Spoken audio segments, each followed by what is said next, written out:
Over the past few weeks, I've come to the floor to urge the President and Senate Democrats to act on the huge fiscal challenges facing our nation, starting with the Obama sequester. Unless Senate Democrats allow a reasonable spending cut alternative to pass this chamber before March 1st, the President's plan will go into effect. The House passed legislation to avert the Obama sequester months ago, but Senate Democrats have yet to pass an alternative bill that could actually go to conference. In fact, it took until this week for them to even say they would do an alternative, and the alternative they've come up with is clearly designed to fail. Look, they knew this was coming more than a year ago, and yet they still haven't put forward a serious proposal of replacement spending cuts. What a colossal waste of time. At the beginning of the year, Democrats promised things would be different. They promised to get their work done ahead of time, instead of 5 minutes before the deadline. Legislation would get committee consideration. We were going to go through the regular order. Instead, we find ourselves in sad and familiar territory. It goes something like this. Republicans identify a challenge and propose a solution well in advance. Democrats sit on their hands until the last minute. Then they offer some gimmicky bill designed to fail. And then comes the final act. President Obama rides in to blame everyone else.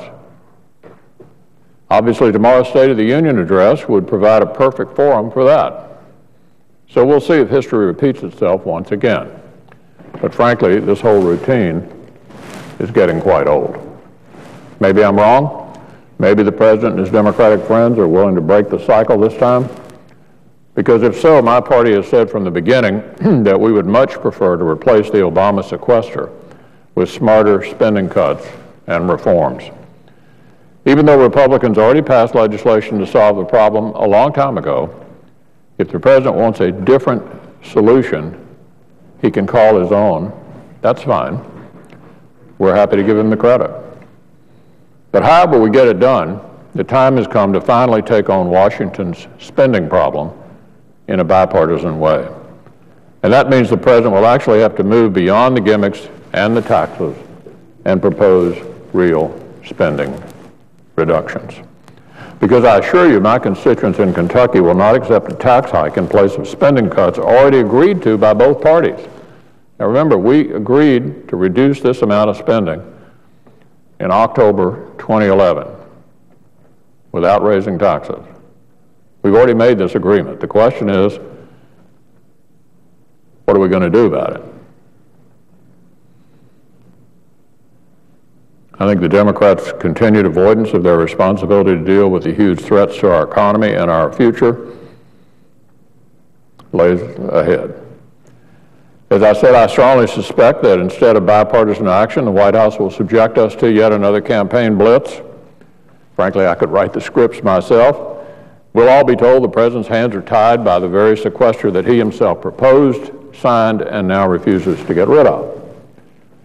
We'll be told he has no choice but to furlough civilians throughout the Defense Department and to cut off training for forces next to deploy and to order a battle carrier to stay at home, which would diminish our presence in the Persian Gulf. When the reality is that he has responsibilities as Commander-in-Chief. Let's be clear about something. If the President does choose to strike fear into the hearts of folks he should be reassuring, then that decision will be his alone.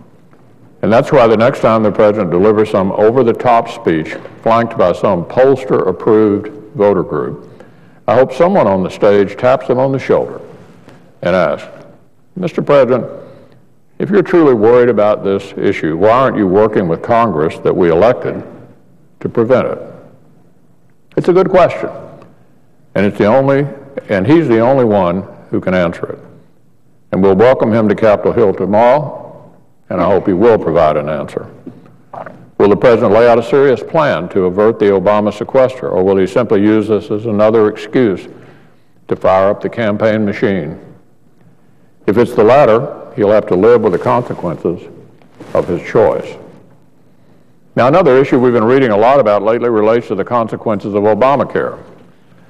I could stand here and tell you that Republicans warned about most of these things until we were hoarse, that we saw it all coming and said so.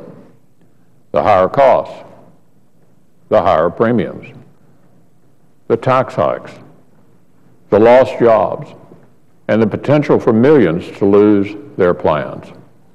The president dismissed all of that, and he got his legislative win. Question is, what's he going to do to help folks now that our predictions are all coming true? Will he be open and honest with the American people about the consequences of Obamacare? Will he use tomorrow's speech as an opportunity to prepare them, or will he simply ignore it and hope people simply don't notice? These are just a couple of the issues Americans are worried about right now. I hope the president addresses both of them tomorrow. There's pretty broad agreement. The president spent most of his first term avoiding the issues Americans cared about most.